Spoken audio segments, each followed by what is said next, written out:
नमस्कार दोस्तों, आप सभी का स्वागत है एक बार फिर से हमारे YouTube चैनल पर। कैसे हैं दोस्तों आप सभी?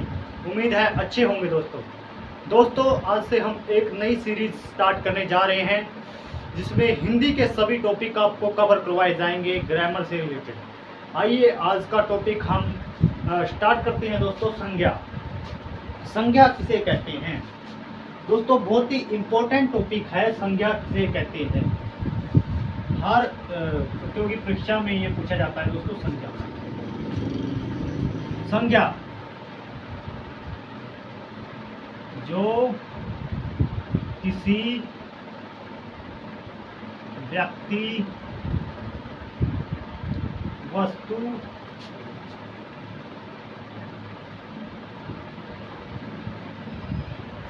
स्थान, व्यक्ति, वस्तु, स्थान, भाव आदि का वर्णन या बोध करवाए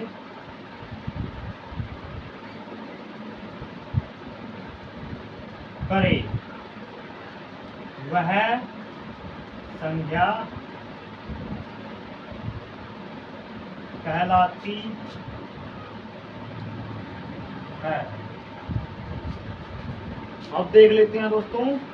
जो किसी व्यक्ति, वस्तु, स्थान, भाव, किसी के व्यक्ति का नाम का बोध करवाए, स्थान के नाम का बोध करवाए, भाव के नाम का बोध करवाए, भाव का बोध करवाए दोस्तों। जैसे भाव होते हैं आपके जो अंतर आत्मा से निकलते हैं दोस्तों, वो भाव होते हैं। जैसे कि सुख, दुख, पीड़ा, इस तरीके से जो आपके भाव होते हैं दोस्तों, जिसे आप देख नहीं सकते दोस्तों। इसी तरीके से व्यक्ति का नाम राम, रमेश, मोहन, सोहन, इनका बोध करवाए। स्थान का बोध करवाए दिल्ली, आगरा, कोलकाता आदि। उसके अलावा किसका? वस्तु, स्थान, वस्तु का बोध करवाए। वस्तु जैसे कि ये बोर्ड हो गई, ये मार्कर हो गया, मोबाइल हो गया, इस तरीके से कुर्सी हो गई, ये वस्तुओं का बोध करवाए। अब आ जाते हैं संज्ञा के भेद। संज्ञा के भेद। संज्ञा के भेद आधुनिक एक हिंदी के आधार पर भेद होते हैं जी 3। और उसके बाद आ जाते हैं प्राचीन हिंदी के आधार पर भेद होते हैं जी 5। तो जो आधुनिक हिंदी होती है उसके आधार पर हमारी संज्ञा के भेद होते हैं 3। और जो हमारी जो प्राचीन हिंदी होती है उसके आधार पर संज्ञा के भेद होते हैं 5। तो देख लेते हैं दोस्तों कौन कौन से वो भेद होते हैं। उससे पहले आपसे एक रिक्वेस्ट है, छोटी सी रिक्वेस्ट है दोस्तों, चैनल को सब्सक्राइब जरूर करें दोस्तों। आपका एक सब्सक्राइबर हमारे चैनल की ताकत है, हमारे चैनल की जान है दोस्तों। और हमें हर रोज़ एक नई वीडियो और अच्छे से आपको 100% देने के लिए मोटिवेट करती है दोस्तों। तो इसीलिए चैनल को सब्सक्राइब जरूर करें। तो देखते हैं दोस्तों आगे भेद। आधुनिक हिंदी के आधार पर 3 भेद होते हैं दोस्तों। 3 भेद में आप देखते हैं आधुनिक हिंदी के आधार पर। एक होता है इसमें दोस्तों व्यक्तिवाचक,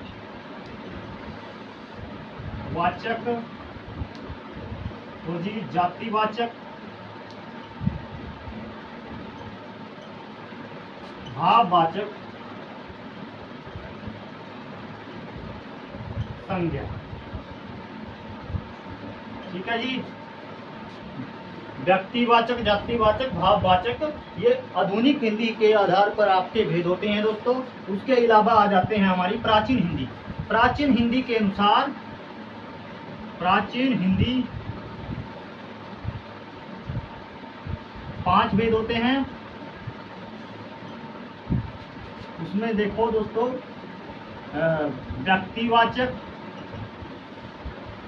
वाचक, ये जातिवाचक,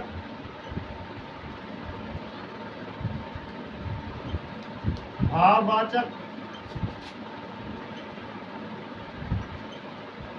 उसके बाद आते हैं दो अन्य द्रव्यवाचक, द्रव्यवाचक, समूहवाचक। दोस्तों जो ये अन्य दो आए हैं इसमें भाववाचक और समूहवाचक, तो ये दोस्तों जातिवाचक के ही भेद होते हैं आधुनिक हिंदी में। इनको अलग से काउंट नहीं किया जाता है, परंतु जो पुरानी हिंदी होती थी यानी कि प्राचीन हिंदी होती थी उसमें इनको अलग से काउंट किया जाता था, इनकी अलग से गिनती की जाती थी दोस्तों। और तब जाकर के इनको 5 भेद माने जाते थे प्राचीन हिंदी में। प्राचीन हिंदी में 2 अन्य भेद होते हैं, द्रव्यवाचक और समूहवाचक। उसके अलावा होते हैं जातिवाचक, व्यक्तिवाचक और भाववाचक। तो दोस्तों इस तरीके से प्राचीन हिंदी और आधुनिक हिंदी के अनुसार भेद होते हैं संज्ञा के। अब आगे देख लेते हैं दोस्तों। उसके बाद आ जाते हैं दोस्तों यथार्थ,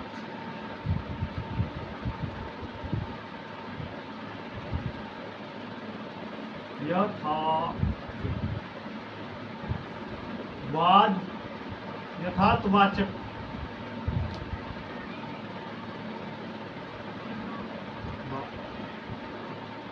संज्ञा के आधार पर भेद। 2 भेद होते हैं जी, 2। इसमें आ जाता है, एक तो खुद हो जाता है यथार्थवाद, यथार्थवाचक संज्ञा, और दूसरी हो जाती है भाववाचक संज्ञा। दोस्तों यथार्थवाद के अनुसार है दोस्तों, यथार्थवाचक नहीं है। यथार्थवाद के अनुसार संज्ञा के कितने भेद होते हैं? संज्ञा के 2 भेद होते हैं, जिसमें यथार्थवाचक आ जाता है और उसके अलावा आता है भाववाचक। अब देख लेते हैं दोस्तों आगे यथार्थवाचक, भाववाचक।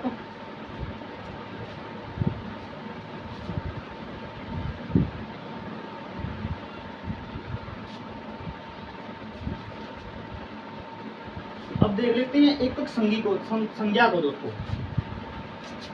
पहली संज्ञा आ जाती है हमारे पास संज्ञा के भेद व्यक्तिवाचक, व्यक्तिवाचक संज्ञा, व्यक्तिवाचक संज्ञा। जो दोस्तों व्यक्ति का, किसी व्यक्ति, वस्तु, व्यक्ति स्थान के नाम का बोध करवाए, व्यक्ति के नाम का बोध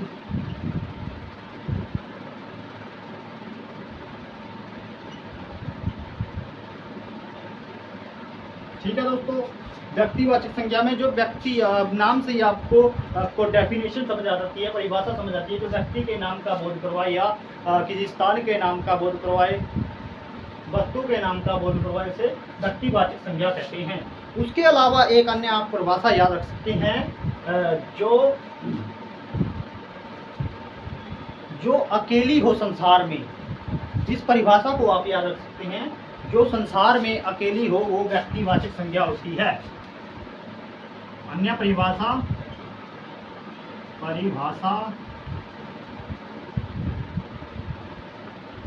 जो संसार में अकेली हो,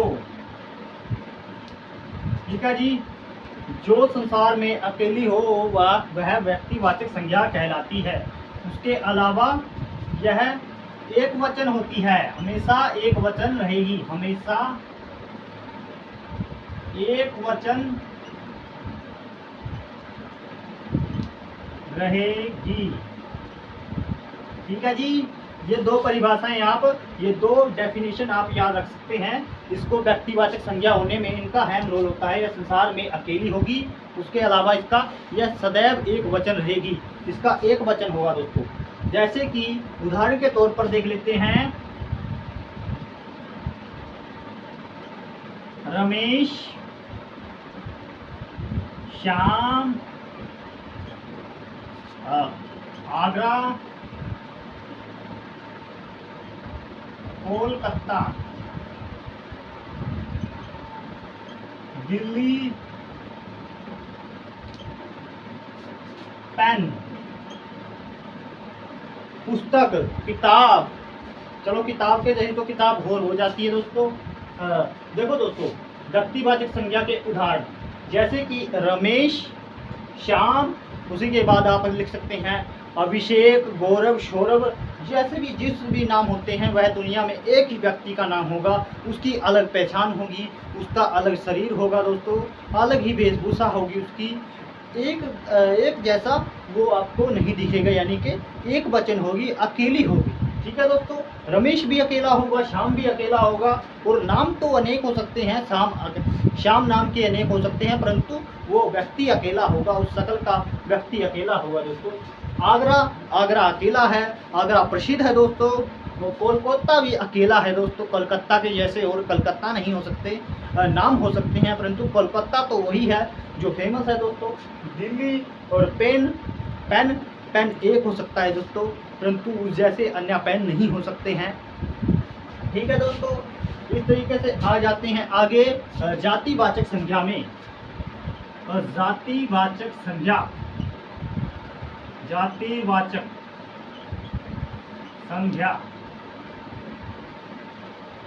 जातिवाचक संज्ञा जो किसी जाति का बोध करवाए, जो किसी जाति का बोध करवाए, जो किसी जाति का बोध करवाए, वह जातिवाचक संज्ञा कहलाती है। ठीक है दोस्तों, ये तो इसकी ऑफिशियल परिभाषा हो गई। इसके अलावा कुछ अन्य परिभाषा देख लेते हैं। अन्य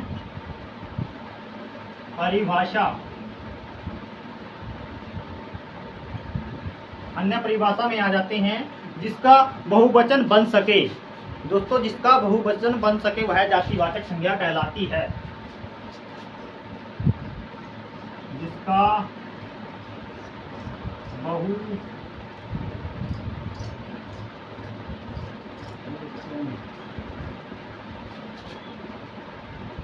बन सके,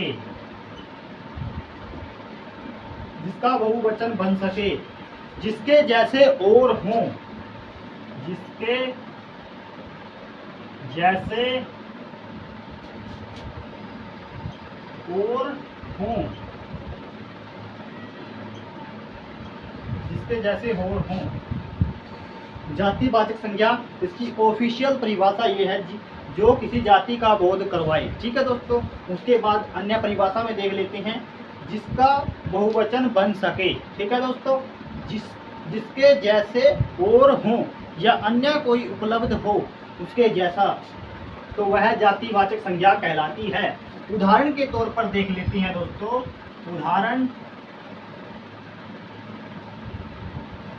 जैसे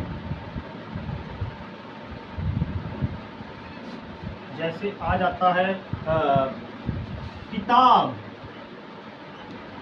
आ जाता है जी। किताब के जैसे और हो सकते हैं। उसके बाद आ जाता है किताब, कुत्ता, और किताब, कुत्ता, इस तरीके से आ सकते हैं दोस्तों। जिसके जैसे और हों वह जातिवाचक संज्ञा कहलाती है दोस्तों। ठीक है दोस्तों, इस तरीके से आप जातिवाचक संज्ञा को देख सकते हैं। किताब, कलम, इस तरीके से आ जाते हैं दोस्तों, जिसके जैसे और हों। जैसे ये कलम है, कलम के जैसी और कलम मिल जाएगी दोस्तों आपको, ठीक है दोस्तों, उसे जातिवाचक संज्ञा कहते हैं। पेन के जैसा और पेन मिल जाएगा, उसे जातिवाचक संज्ञा की कैटेगरी में रखेंगे दोस्तों, जातिवाचक संज्ञा जिसके जैसे और हों। और कुछ दोस्तों इसके बारे में कुछ अन्य वो है तथ्य है, जैसे कि प्राकृतिक आपदाएं, प्राकृतिक आपदाएं, जो प्राकृतिक आपदाएं होती हैं, जैसे सूखा, जैसे दोस्तों प्राकृतिक आपदाएं होती हैं, सूखा,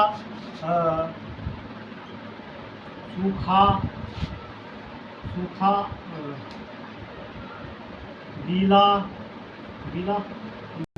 दोस्तों, गीला नहीं कहते इसको, बाढ़,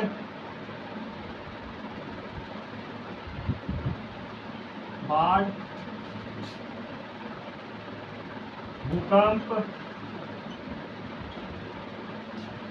सूखा, बाढ़, भूकंप आदि जैसे कि प्राकृतिक आपदाएं होती हैं दोस्तों, उन्हें जातिवाचक संज्ञा में गिना जाता है दोस्तों। जातिवाचक संज्ञा से उनकी पहचान की जाती है दोस्तों। उसके बाद आ जाते हैं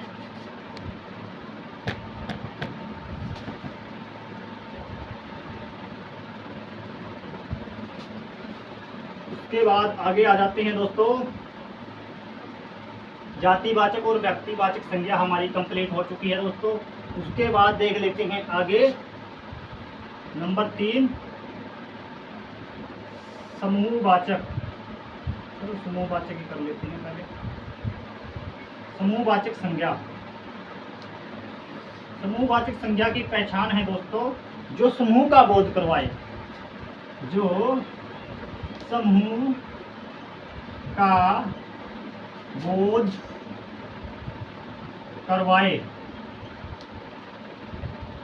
या संघ, समूह,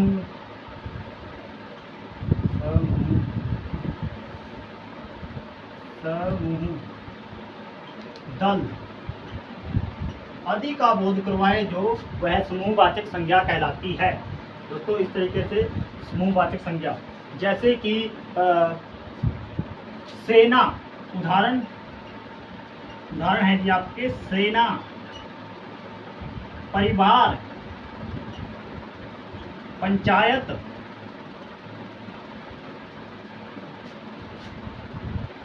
सेना, परिवार, पंचायत। उसके बाद आ जाते हैं